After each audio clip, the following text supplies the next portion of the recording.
Here she comes, EV America. The Mach E has arrived. The Mustang Pony electric car. I'm your host, Rich Flingy, and stand by. We got a great EVTV show today.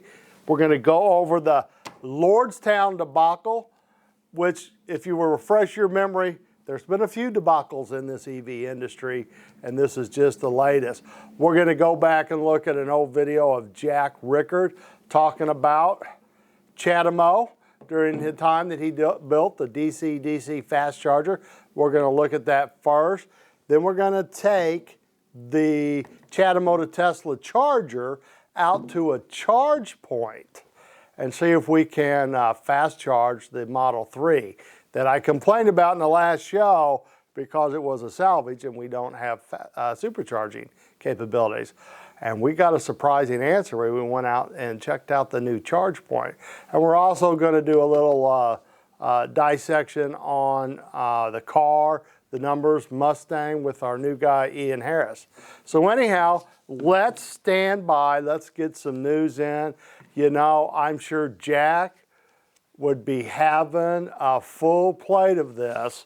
But I received a call, actually just this afternoon, from a Rivian deposit customer that had attempted to purchase the truck, and he had called me to tell me that this was a big story. Most of you have heard of Hindenburg's. They are an investigative reporting company. The stock is down quite a bit today. And it is plunging, and we're going to put that graph up. It's down under $11, and I think it pulled down Tesla a little bit. That is just kind of a black eye for the whole industry. Then that, you know, some greedy people got into that program. But let's get to the Hindenburg report, which was released today, which we're going to have another video up. One of the trucks getting prepared for the commercial actually broke down and had to be towed away, and that happened last year, but they went ahead and released the commercial, even though I had a vehicle that they couldn't drive. So Lordstown, and I'm going to give you some of the highlights of the Hindenburg report, and it'll kind of save you some time, but basically it's an electric vehicle company that has a public stock offering, and as of right now it has no revenue and it has no sellable product. And it misled investors in both demand and production capabilities. The company had claimed some 100,000 orders. However, some of the deals, for example, was a 14,000 unit truck deal from E Squared, except it was a guy running his business out of an apartment. So he was priming the pump or juicing the numbers or however you want to say it. But a good example is they claimed an order for 14,000 fleet units, and that company was just on a guy's laptop and a computer. Another $1,000 truck order came from a two-person startup, 500 trucks. But basically they were claiming orders that in no way were verified and weren't really from real customers. And the conspiracy would go, they possibly even colluded and communicated with these companies to create that order. But there is some litigation pending, and I will try to stay out of anything that would be construed as legal analysis, but they were trying to juice pre-orders, and it really was a very non-committal system, and the EV fervor got away. Big picture, the shareholders did sell stock early on. They cashed out with $20 or $30 million, and it really was all about greed and shareholders, the early shareholders making money is what it really amounts to. And senior executives and all this stuff basically have put a con on. And the Tesla bubble cloud of the EV world, everybody got greedy. And that momentum swept into the Lordstown and this deal, and they took advantage of it. And they never really got a vehicle out, and they never really had something that completed the Federal Motor Vehicle Safety Standards or the National Highway Traffic Safety Standards. So it didn't take its first street ride until January of this year. And guess what happened? The vehicle burst into flames. So it was not nearly prepared. And that is a very poor showing for an electric vehicle business. Now, it does remind me of something that I was involved in a couple years ago, which is the DC Solar, where we purchase a few $10,000, $20,000, $30,000 worth of their auction product. We have sold it here on the show. And the investor got everybody caught up in greed and the magic of solar and electric vehicles, and he perpetuated a very similar con in which he kept telling people they were having these sales, and he was actually using the stock purchases to backdoor into revenue and product purchases, and he was kind of pyramiding money around, and he ended up getting people for a large amount of money. So the lesson there is, do your due diligence, understand what the company is, be thoughtful, and think about what you're purchasing, because Lordstown is one of many of the stories that I've heard in the 10 years I've been here at EVTV. Now, Jack bought this several years ago. I never saw it really get any action. We're going to get some action with it today. But let's go back right now and see Jack in his prophecy heyday using the Chademo to Tesla with a fast charger that he made a substantial investment with him. And to pay homage to Jack, he put his money where his mouth was. He would spend $20,000, $30,000, $40,000, $50,000 if he believed in his heart it would help the EV industry. And he was a true blue supporter that wanted to change the world. And this is a very good example. Let's go take a look at him at his Chademo charger. From there, we're going to go to the charge station and out and drive a Mach E. We continue to work on our Chademo charge station concept. It's not so much that I need a Chademo charge station to fast charge anything, or that I'm particularly anxious to sell Chademo charge stations. We need one to prove our Chademo kit against. Recall Colin and Damien and I worked on a kit to put in your car where you could use Chademo charge stations. I found one in Shenzhen, China that worked with the Leaf and the iMiev and the Volt and several other cars. They did not test it with the Tesla Model S, but the concept is to have one that would do the full range of 50 to 500 volts and do Chademo with the maximum number of cars. And we're going to use that as kind of our test station to develop a JevQ 6.2 based Chademo charge kit for your car. An inlet, a couple of contactors, a relay, the JevQ hardware and some software, about $2,000 that you can install in your car and be able to charge Chademo. I can't get three-phase power here in the building. The quote they gave me was $55,000, and at one point I basically told them I'd pay it, and they basically told me that if I did, that they wouldn't be able to do it anyway. So, noting that this happens, we set out to design something in concert with a Chinese power supply company that would, instead of running off three-phase, run off a battery.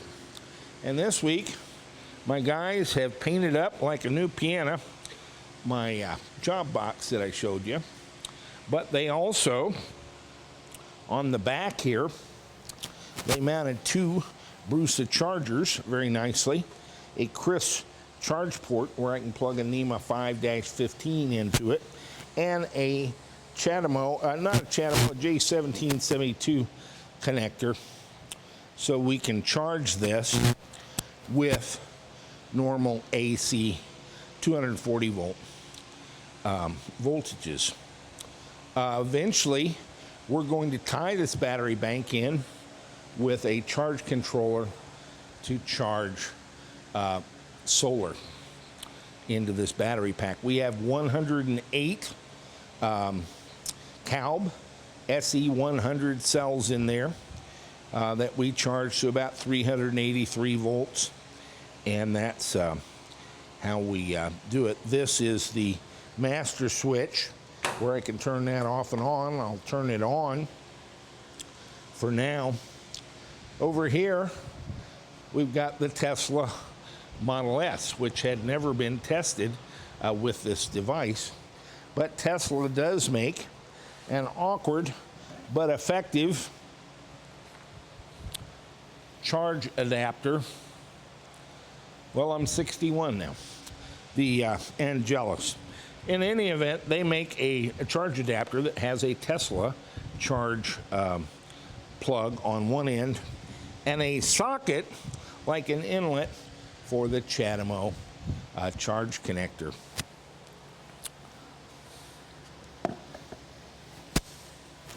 This is our power unit here.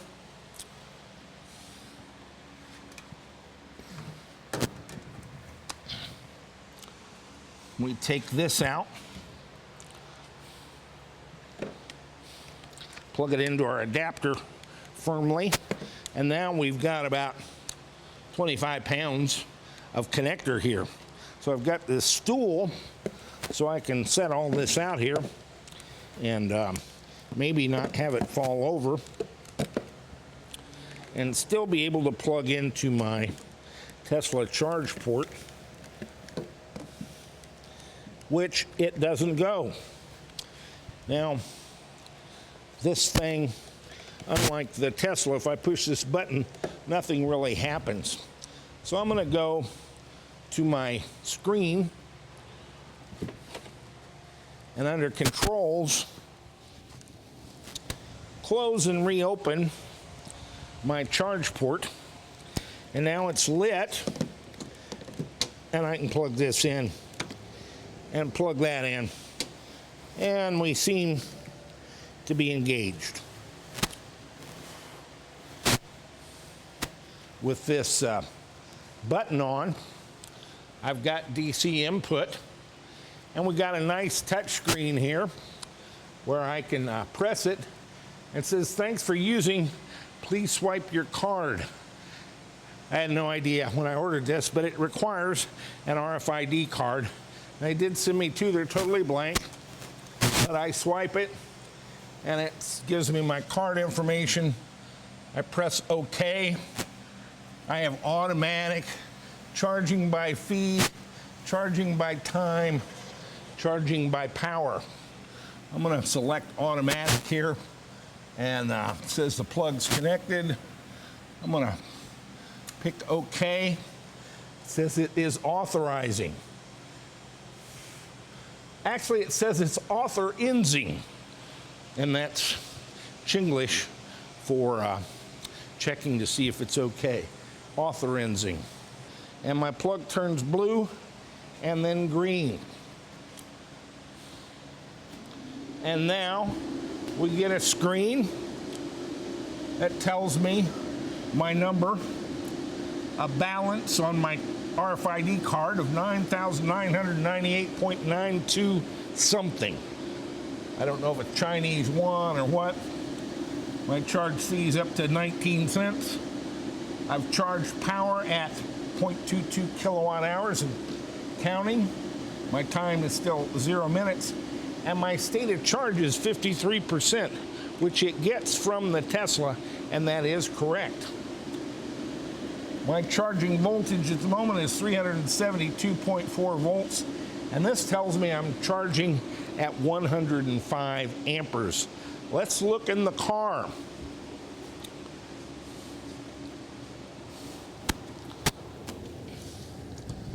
And indeed, we see 53% state of charge.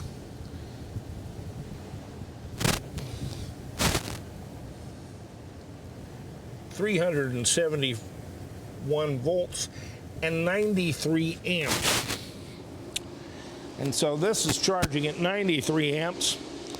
This is charging, it says, at 104 amps. And that probably means we have 104 amps coming in and 93 going out, as our battery pack is sagged somewhat, and we're charging uphill from a lower voltage to a higher one. Let's open up our battery box. Now let me check our voltage there. I'm going to install a meter on here, but I don't have it quite yet.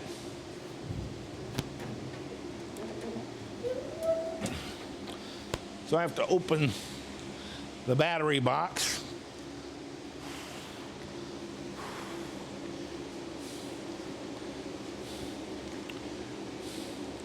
And check my voltage at the output.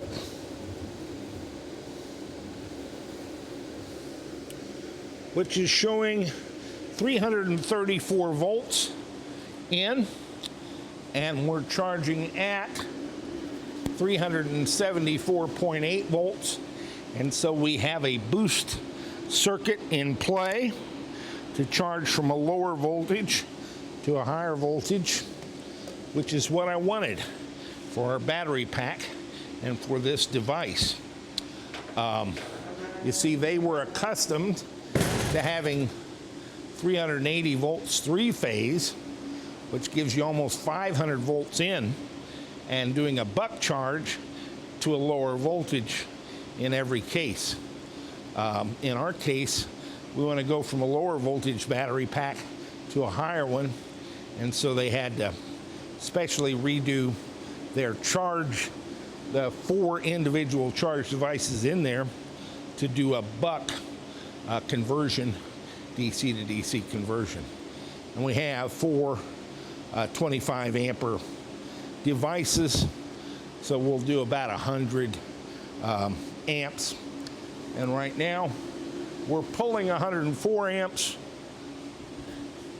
and we're charging to 94 amps at 374 volts, and we're already up to 55%. In the short period of time we've been talking, we've moved 2.67 kilowatt hours in 4 minutes, and that's pretty fast charging. And so we're going to charge up the Tesla, and that's going to give us a very low value on our battery pack when we get done. It's 108 cells, 100 amp hour cells, fully charged. That'd be about 338, so 33 kilowatt hours into an 85 kilowatt pack that was 53% state of charge. We won't fill the Tesla, but we would fill the hell out of a VW thing with a 16 kilowatt pack in it. And so that's what this is about, is to develop a Chademo charge kit for your car, not so much for the Tesla Model S. And that's where we're going with this. So the Tesla Chademo adapter works. Our Shenzhen, China Chademo server or charger works, and our battery box is working. We're still going to do some work on the battery box to add a voltmeter and a solar charger to it. We were supposed to have a solar charger in this device, and they did provide one. It's totally useless. It's to a set voltage. They just picked the voltage out of random, and so I've kind of had a falling out with the company, but I found 3 more that make these devices, and I'm going to go through the process again, and we'll keep doing it until we get one we can sell to you, and hopefully for a lot less money. But that's where we're working toward. In the meanwhile, this will give us an excellent test bed to develop a Chademo charge kit for the inlet side for conversion cars, lawnmowers, boats, whatever you want to charge. And that's kind of what we're about at this point. Okay, I'm here at a new ChargePoint station that was put in near EVTV, and we came out to give it a trial and video what is going on. We came up to the charge station. We did have to upload our app. It took just a couple minutes. I had to delete an app, but it went right through. We've got our special Tesla adapter, which is a Chademo to the Tesla, and that's allowing us to fast charge. And this is really a big game changer. I have not seen as many of these around, and they're really starting to pop up. They're getting some numbers up there in the 10, 12,000 range on these. We're gonna leave it. It's about a 55-minute charge. I would say we are almost fully empty. We were down to between 20 and 30 miles left on the state of charge on the car. So we're gonna let it sit and see if we can fill it up, see what it costs. But this is certainly gonna be a game changer, especially with the new Mach E Mustang, some of the other cars that are gonna be really wanting to charge quickly. That network is building up. And that's something that I mentioned in the last video. This is really the secret sauce. This is what makes electric vehicles work, when you can get them refueled in a quicker state. So I'm happy. One thing I have been grousing about was with the salvage Model 3, supercharging was no longer available, but it did somewhat limit the use of the car for a while, a few months, until this came up. And now these are more available to me. So again, we can go back and use the Model 3 on trips and do traveling, but we gotta have the big Chademo adapter. So that's something you're gonna have to purchase.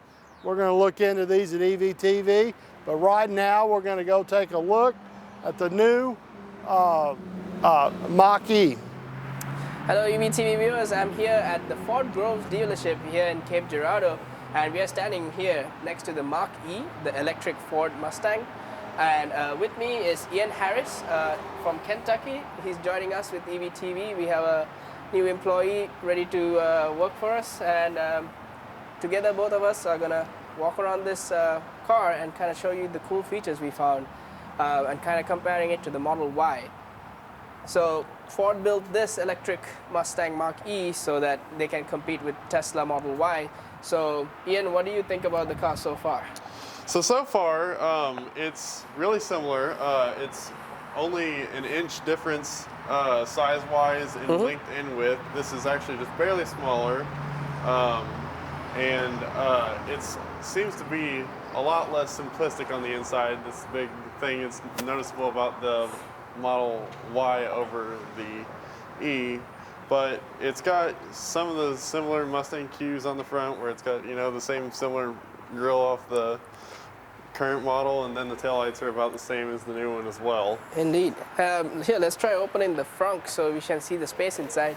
There's a button on this side you have to press to open it. I have the key fob already in my pocket, so we go ahead and see what's inside the front. See what's under the hood, right? Struggle, where is it at? It should be just pull open. I pulled it twice. Pull one. There we go. As you can see, the motor in there is non-existent. So Or we lack just of. have some front sprays, just kind of like the Model Y. I would think about the same. I'm really not sure what the exact dimensions are. Yeah, I'm not sure on the numbers either. Yeah, but back But- here we can see some electrical components, but just like the Tesla, it's kind of hidden. Yep. Maybe we might take it apart in a little while. I mean, it's a dealership car, so we're just going to go around and walk around. Yeah. And over here, we have the charge port. Just kind of push on the panel to open it up. And you can see we have a J1772 and with the CCS adapter. So we can do a little DC fast charging with it. And they have a nice little display on the side. So it can see charging, how much it's charging at, or state of charge and all that. Ian, you want to kind of show what's inside? Yeah, so inside here, unlike the Tesla, you have a screen right above the steering wheel. You have a little heads up here. Noticeably, the screen in the middle is much larger than in a Tesla, and on this car you actually have a rotary dial shifter, which, unlike the Tesla as well, actually has a park gear in it instead of just using the parking brake on the button on the side of a Tesla, but it also has an additional parking brake. It's got, you know, parking sensors and all the safety features. It's got adaptive cruise control. It has auto rain sensing wipers on it. It's a pretty loaded car. It's got actual like dials for the shifters on it. So it's more like a car compared to the Model Y, comparing it to a car. So it's pretty neat. And let's go here back to the trunk and I show you the boot space we have. Let's see if I can figure it.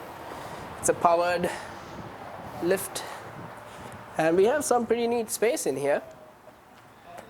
Right? I think, well, probably not as much as the Y. The Y has a little more space back here.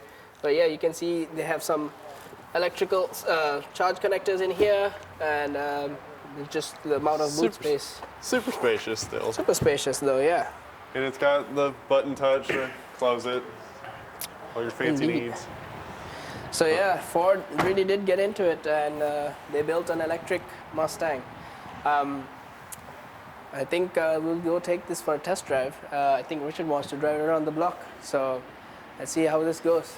Okay, so we have the main screen up in the middle and the gear shifters right down here. So I'm gonna go ahead and shift this to drive, and this is all the same. Let's see how she rolls. We really have to thank Ford Groves for letting us play around with this.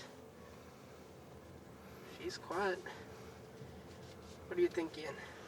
It's pretty slick. It's definitely a lot more in it than a Tesla. This is a premium trim, so it's pretty loaded. Yeah, let's just At the drive moment, around the block and come right back, I guess. at the moment, it's one of the highest trims you can buy right now until the GT comes out. Ooh! Oh, damn. That's a nice car. The Y might be a little more powerful, but that's opinion based. This is it being a premium trim. It's not the completely quickest one, but it should step. It feels nice. It's very quiet. I mean, it's kind of like the Model Y. Yeah, you get the high view. So It feels large on the inside. it does. It's feels very spacious. huge. These seats are really comfortable. Yeah, they're insane. I think they have cooling and heating, I believe. The Model Y still only has the heating. Is that cooling? I'm sure It's got a heated steering wheel too. Does the Y have one? the Y, yeah, I believe they did that. I think the X had it, and now I believe the Y has it too. That's nice. She's pulling. I like this display in the front compared to having it on the side, but it does plenty. What we need. I like that it actually has a button to start it instead of just putting your foot on the brake. Yeah, it took me about a minute to figure that out. Yeah, for the longest time, I was trying to figure out how to open the charge port until I just went and pushed the button. Because like in the Tesla, you touch the button and then it opens up, but this one you just press it to actually open it up. May I say something? What's it? Feel the suspension is not good like Model Y's. This is a rough road. This is not the smooth road. We should be back on the smooth road in a bit. It is a Yeah. little bumpy though. Yeah, a little bit. I can say it's not as quiet as the Y. Not bad. I feel like the Y has a little better noise cancelling from outside.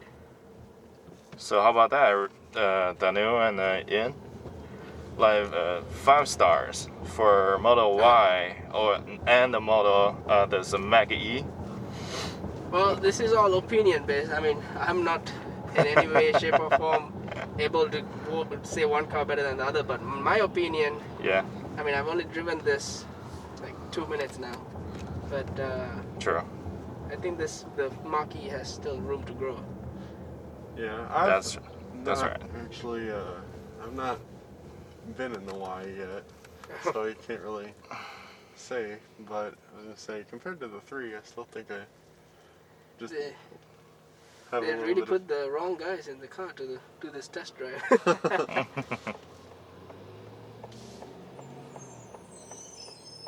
Does this feel comfortable? Should let Can't Ian get try out of it. these seats. The steering wheel feels bigger than the Why? Y. Huh. Because the Y one is kind of tiny, especially with the 3.2. It's weird that you go from the Tesla that just has like the 2 rotary dials on the Oh, yeah. edges there, and now you actually have buttons and stuff now.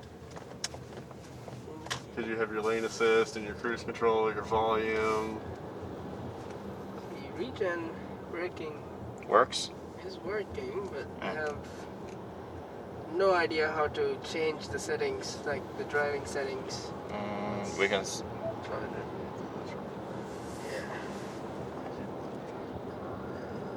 Yeah, that is one thing I can say is that the Tesla one, it is a little complicated, but all the buttons are right there at the bottom and you can figure it out. This, There's your auto hold, your traction control, okay, additional settings, charging, your personal profiles. this I just feel like is just way too many buttons for me to figure out what to do. Like the 3 and the model, the Tesla operating system is just kind of right there. But this, I have buttons up here, buttons over here. It's a lot. It's a lot. It's based on the system design. Yeah, I mean it's different from person to person what their preference is, but I'm kind of a tech person and this is like a little too many buttons for myself too. It would take me an afternoon to figure out what everything is.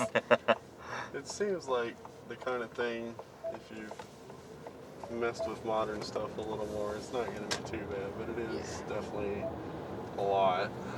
So, there you go. This is probably most of your stuff like that. Your Yep. traction control, auto hold, your So- reverse brake assist, your cross traffic alert, Sweet. your lane So, yeah. keeping, speed limit assist, and all that. I don't know. Mm-hmm. Add that back on. I did like the 360 view camera when I put it on reverse. That was pretty neat. Check that out again. But yeah, it's saying 177 miles for 81% state of charge. So it's pretty neat. Maybe you could have pulled it there. Let's put it right here. Overall, it's a pretty nice car, though. Yeah. It is. It is a big deal to see these big companies get into electrics. And if they are building something like this, I think this is going to be a really nice future. Yep. Alright. I'm going to back in here. Let's see. See the back cameras? You Yeah. watch some people, Watch the not going to hear people. you coming. So yeah, we got a Hmm. 360 view 360, over yeah. there. That's I nice. do like that. Yeah. And it's not as big as the Tesla camera, but boy, it is nice. But I mean, Tesla doesn't have 360 around. There's that person. Awesome sauce. All right, I'm gonna park this. So I was going for the Tesla gear shifter there. But yeah, all right. Well, stay with us for more. Thank you. EVTV viewers, I am Ian, and today we're going to talk about the Mustang Mach E, and we're going to talk about the new Tesla and how it compares. We went for our test drive, and so I've got a little bit of a rundown for you today. The Mustang Mach E comes in 4 trims, comes in the Select trim, the Premium, the California Route 1, and coming late summer 2021, you will have the GT. A little bit of a rundown on the Select. It is the cheapest Mustang you can buy right now, Mach E. It is cheaper than a Model Y, and it starts at only $42,000. The cheapest Model Y you can buy right now actually starts right around $50,000 because Tesla, as we talked about, discontinued the standard range. So the Select you can buy in rear-wheel drive or all-wheel drive, which is nice. It has a 230-mile range with the standard 75 kilowatt battery. The California Route 1 is the next trim that I'll talk about real quick. It is the most expensive trim that you can buy, starting at $49,000. It is the most expensive right now because we do not have the GT yet. We have the California is rear-wheel drive only, and it is actually the slowest car. The Select has a it's actually the slowest car. The slowest car being a 6-second 0 to 60 car, but it has good range, which, you know, that's a big point with EVs. It is a 305-mile range. It is less range than the standard, than the long-range Model Y, but it is comparable range to the performance Model Y at 303 miles. Next, you have the Premium, which is what we drove, and you'll see in the video. Thank you once again, Ford Groves, for letting us have the opportunity to do that. The Premium we can buy starting at $47,000. It has a 300-mile range on it with the extended range battery. The extended range battery is also standard in the California Route 1, and it is a 98 kilowatt battery. Which, you know, Tesla's largest one is 75 kilowatts, so do take note of that. It is also the fastest currently until the GT comes out with the 4.80 to 60, which is comparable once again to the long-range Model Y, and the long-range Model Y is the direct competitor to this Premium trim. And then you have the long-range Model Y, just for a good comparison. It's 326 miles, and that is more than any trim of the Mustang currently. But it also starts at $50,000, which is more expensive than even the California Route 1. The GT, although just like the Performance, is also more expensive. The GT is coming in summer of 2021. It has a 250-mile range. It only comes with the standard 75 kilowatt battery. It is all-wheel drive and has an 0 to 60 of 3.5 to 3.8 seconds. But if you need, you know, numbers to match up and compare, the Model Y starts at $61,000. The GT is at $65,000. Also 3.5 0 to 60. They're not terribly far off in price range. They're really even match up in performance.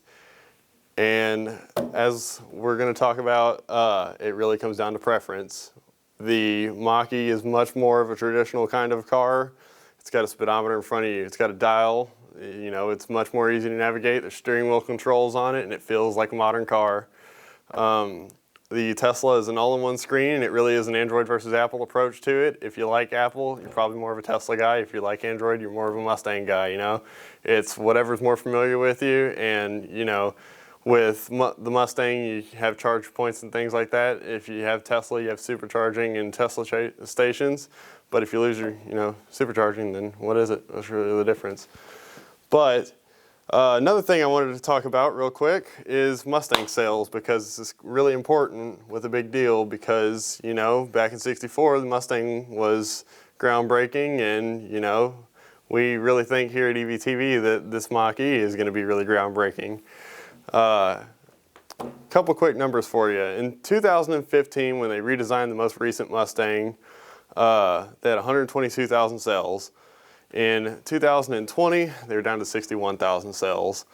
You know, it's not great. It's, you know, 60,000 sales, that's cut in half in a couple years. Well, in 1964 and a half, Mustang was up to 121,000 sales, you know, 1,000 off from where the Mustang was in 2015. And when that idea boomed in 65, sales just started climbing and they reached 559,000 sales. I'm not saying that, you know, it's going to be 559,000 sales, but this thing will stick and it will boom and you will see a large increase of these selling. And, you know, it could be the same thing as this becoming a future classic. It could be, because it is revolutionary, and Ford is taking the name Mustang, separating it from muscle car, and Mustang means innovation now. And that's what sells, innovation. Okay, well now we got some detailed analysis from our new guy. He's kind of a car buff, and I'm here to tell you, if you're a Tesla owner, you're gonna be wanting one of these. Let me tell you the story. Every time I have driven by the new ChargePoint, which is not a Tesla supercharger, every single time I have driven by, there's a Tesla there. I am starting to see Teslas in this area that has, you know, a few dozen every day. If you think it's just all the supercharger, you're wrong. This Chademo charger works. So they're $530. I suggest you get one. It is going to change the world, because the big key to the EV business, and what I said in the last video, is the secret sauce. And I believe it's really the reason that the Leaf and the Bolt have had such a struggling time with the lower numbers. They really didn't have a viable charge option. And a matter of fact, if I go in one state over to Illinois, I have got to go hundreds of miles to find a Chademo-based supercharger. The charge points are just not everywhere. So there is a huge tsunami coming of change, and that change is going to be driven by that Mach E. The Mach E has the CCS, and then also the charge points are CCS and Chademo. So as Mach E sales grow, Ford continues to develop a charge point based charging system. This industry is getting ready for the boom. It is going to happen. I believe the Mach E is going to be a pivotal breakthrough. It's a mainstream product. It is supported by a very large dealer network, thousands of them, who are very friendly and who like to have customers come in their store and they rub them the right way and they walk out with a new set of keys. An entirely different experience to the aseptic ordering online, which works, and it's working fine for that business. That's why the Apple and the Android scenario comes in so strongly when you understand this mindset. You have two different customers. One wants that simple, one wants something different. There has not been an appeal to the EV buyer for that familiar, for that car that looks like a car, that you reach down and want to touch the radio dial on, that you just want to look at a speedometer. Now, the Leaf and all the others and the Bolt, I understand we're there, but they weren't the Mustang. The Mustang, the Levi jeans, Ford Mustang, they're just brands that are stuck in people's minds. And this car is a cool ride. I rode in it, it's competitive. You know, I've heard people carp about the range and all that. It's a Mustang, okay? We don't care, because it's just, that's what that car is. There may be other ones, but that one's not. So I am predicting and kind of going out on the line, they're going to show a lot of sales here in the first quarter. Probably, I think they've already reported first of the month 7 or 8, and I bet they're up there 15, 18,000 cars for the first quarter. It's going to be a seller. It's going to stick. They've got 3,000 dealers, 2 to 3 a month. I bet that car easily within a few months is going to be up there, 8,000 units, and it's going to surpass the Leaf and the Bolt probably put together. And what that's going to do is drive the charging business. Charging business is out there. Electrical companies have representation for ChargePoint. They did a public presentation here, or not a public, but they did a local presentation to the public officials in Cape Girardeau, Missouri. If they're doing that, it's coming. And it is going to revolutionize this whole EV mix. It's the charging. If you're an executive in a large auto firm, you better get charging at every dealership you have as fast as you can, and it has to be the fast charging. People can go places and they don't sit around for 4 or 5 hours to wait for the charge. I'm an experienced EV driver, and I traveled with the car. You cannot imagine the mindset it puts in you if you can't get to a fast charger. And I really can tell you that the faster this gets taken off, the faster the whole EV world's going to change. And I know there's oil people that are concerned about this, and there's auto executives, there's Department of Transportation worried about the gasoline tax. This is a big disruption.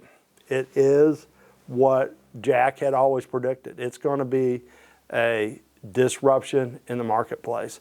And those dollars that are now going into the gasoline stations are going to start going into other people's pockets. I don't know why the motor companies wouldn't want that also. Unless, of course, they have a lot of shareholders that happen to be big oil. But everybody else is going to get it. So I'm making a prediction. Very good Mach E sales, probably may even, it may surprise you in here. It might be a boom to some good numbers. It's a cool car. It's got the right brand. It's got a mindset. And I'll tell you what, following up that is going to be a lot of charge stations. And a lot of people you wouldn't expect to be in the charge business, like departments of transportation, like charge stations out on interstates, and car dealers, and all those things are going to come to pass because it's time for the disruption. This country can have clean, safe, renewable energy. We can have very low maintenance cars. We can have people that spend their money, I guess, on other things. But it's coming. That's our show for the day. I hope you enjoyed it. It was a lot of fun to do. And keep coming back to EVTV, where you're always going to get the latest information, and you're always going to get the straight skinny on what's going on in the EV world. Thanks. I'm Rich Flingy. We'll see you next time.